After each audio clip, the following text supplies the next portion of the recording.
और ये बड़ी खबर किसी से जुड़ी हुई है। राष्ट्रपति डोनाल्ड ट्रंप ने कहा कि बातचीत करें इससे पहले कि आपको बड़ा नुकसान हो जाए। तो एक बार फिर से ईरान को बड़ी धमकी दी है राष्ट्रपति डोनाल्ड ट्रंप ने और चेतावनी देते हुए ये कहा कि बातचीत के लिए तैयार हो जाए या बातचीत की शुरुआत आप कर ले, वरना एक बड़ा नुकसान हो सकता है। ईरान ये लड़ाई जीतने वाला नहीं है, ये साफ साफ अमेरिकी राष्ट्रपति डोनाल्ड ट्रंप ने चेता दिया है ईरान को। चलिए एक और बड़ी खबर आपको बता दें, इजराइल ने हमला किया ईरान पर, वो भी सरकारी न्यूज चैनल पर। आईडीएफ का हमला, IRIB न्यूज चैनल जिस पर हमला किया गया। न्यूज एंकर देखिए लाइव बुलेटिन के दौरान कैसे स्टूडियो छोड़कर भागती हुई दिखाई दी। अचानक दफ्तर पर बम गिरता है, पूरे उस जो न्यूज रूम है, जो दफ्तर है, हर तरफ से देखिए धराशायी होता हुआ दिखाई दिया और लास्ट में आवाज भी आती है अल्लाह अकबर। देखिए धमाके की आवाज, ये सब कुछ जताता है कि ये जंग ये कितनी भीषण हो चुकी है। इजराइल लगातार हमले कर रहा है ईरान पर, लेकिन आईडीएफ ने जो बमबारी की सरकारी न्यूज चैनल पर, वो सब कुछ दर्शा रहा है। सुनिए आप।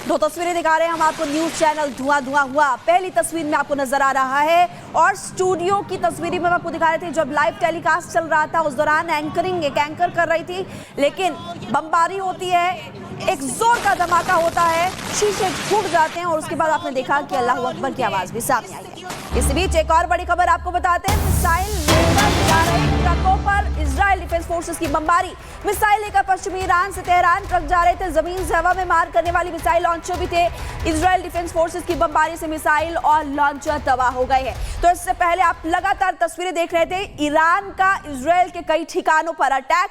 फिर हमने आपको बताया डोनाल्ड ट्रंप ने क्या कहा और अब इजराइल ने कैसे अटैक किया ईरान पर, वो आपको इन तस्वीरों में नजर आएगा। मिसाइल और लॉन्चर लेकर ये ट्रक जा रहा था, टारगेट किया, टारगेट हिट हुआ और ये मिसाइल और लॉन्चर लेकर जो ट्रक जा रहा था वो तबाह हुआ है, यानी कि हथियार पूरी तरह से खत्म हो गए। इजराइल का ऑपरेशन राइजिंग लाइन जारी है और उसी की तस्वीरें आप देख रहे हैं। तो जंग के मैदान से देखिए लगातार तस्वीरें सामने आ रही है, लेकिन इजराइल ईरान की जंग में अब इजराइल ने अपने नए हथियार से अब वार करना शुरू कर दिया है। मोसाद के एजेंट्स ने दावा किया कि अब इस जंग में स्पाइक NLOS मिसाइल का इस्तेमाल पहली बार किया जाएगा, जो फायर एंड फॉरगेट पर अब काम करती है। कितना खतरनाक होगा ये देखिए आप।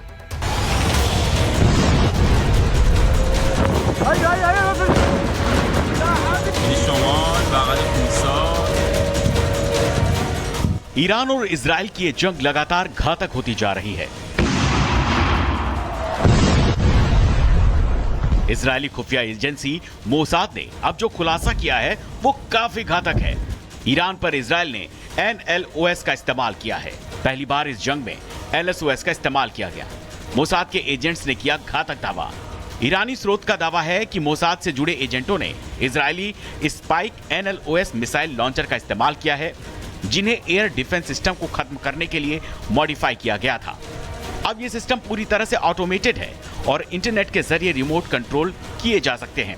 स्पाइक NLOS मिसाइल लगभग 50 किलोमीटर रेंज तक मार कर सकती है और इसमें लाइव वीडियो गाइडेंस सिस्टम होता है, जिससे ये छिपे हुए या फिर चलते फिरते टारगेट जैसे कि रडार और मिसाइल लॉन्चर पर बेहद सटीक हमला कर सकती है। ये इसे गोपनीय ऑपरेशन के लिए आदर्श हथियार बनाता है। 3 से 5 फीट की लंबी है ये मिसाइल, एक बार में 10 टारगेट मार सकती है। 30 सेकंड में लॉन्च, 15 सेकंड में रिलोड। ईरान के सोर्सेज ने दावा किया है कि इजरायली खुफिया एजेंसी मोसाद ने ईरान में चाहे मिलिट्री लीडरशिप हो या फिर न्यूक्लियर साइंटिस्ट, सभी को NLOS मिसाइल सिस्टम से निशाना बनाया। ये ऐसी मिसाइल होती है जो अपने लक्ष्य को सीधे देखे बिना भी उसे सटीकता से निशाना बना सकती है। यानी टारगेट भले ही पहाड़, जंगल या किसी इमारत के पीछे क्यों न छुपा हो, ये मिसाइल वहां तक पहुंचकर उसे तबाह कर सकती है। और इसी प्रणाली से इजराइल ने अपने सारे टारगेट को मार गिराया। Bureau report, Republic Bharat. एक और बड़ी खबर, तेहरान में एयर डिफेंस सिस्टम को एक्टिव कर दिया गया है।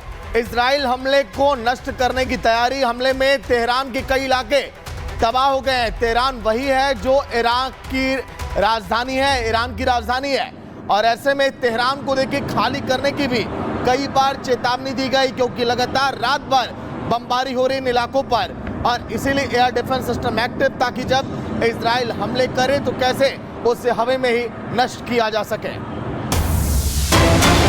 और ईरान को लेकर डोनाल्ड ट्रंप ने एक और बड़ा दावा किया है। वो बड़ा दावा क्या है आप वो जान लीजिए। ईरान के पास एटमी हथियार ना हो, सच्चाई जल्द सामने आ जाएगी। तो डोनाल्ड ट्रंप पूरी तरह से इस वॉर में हस्तक्षेप करते हुए नजर आ रहे हैं, और यहां हम देख सकते हैं कि डोनाल्ड ट्रंप इजराइल के साथ हैं। ईरान के पास एटमी हथियार ना हो, सच्चाई जल्द ही सामने आ जाएगी।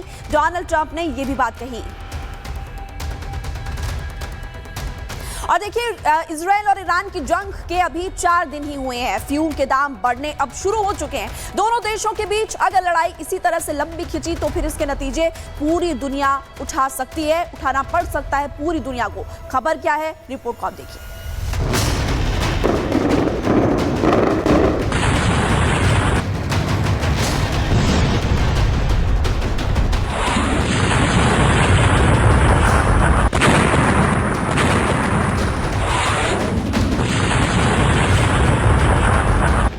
दोनों देश एक दूसरे पर मिसाइल और बमों की बरसात कर रहे हैं। मिडिल ईस्ट में जंग तो इजराइल और ईरान के बीच छिड़ी है, लेकिन इसका दंश भारत सहित दुनिया के तमाम देशों को भुगतना पड़ सकता है। इसकी सबसे बड़ी वजह है ईरान से निकलने वाला कच्चा तेल। इजराइल ने ईरान के कई तेल और गैस डिपो को निशाना बनाया है, जिससे वहां भयंकर आग लग गई है।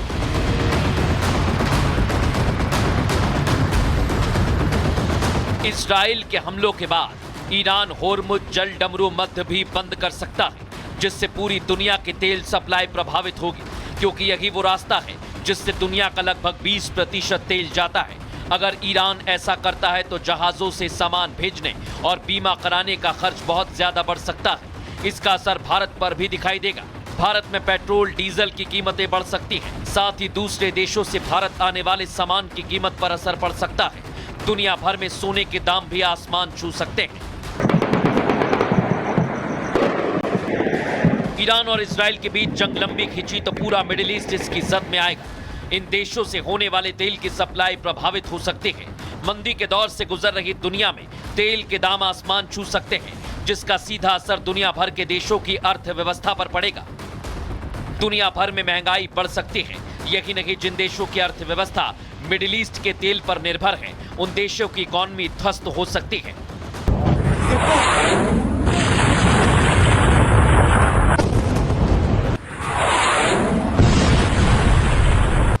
इजराइल ईरान जंग से भारत के किसानों को भी नुकसान उठाना पड़ सकता है,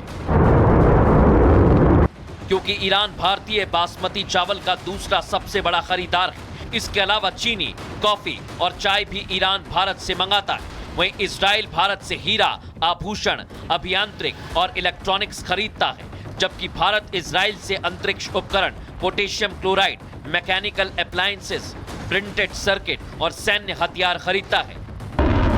ऐसे में अगर जंग लंबी खिंची तो भारत को परेशानी हो सकती है। मिडिल ईस्ट के बड़े देशों में जंग जब भी हुई है, तब तेल की कीमतों ने आसमान को छुआ, जिससे पूरी दुनिया में महंगाई बढ़ जाती है। ऐसे में अब देखना यही है कि ईरान और इजराइल के बीच छिड़ी जंग कब खत्म होगी। दुनिया भर के बड़े देश इस जंग को खत्म कराने के लिए क्या कदम उठाते हैं।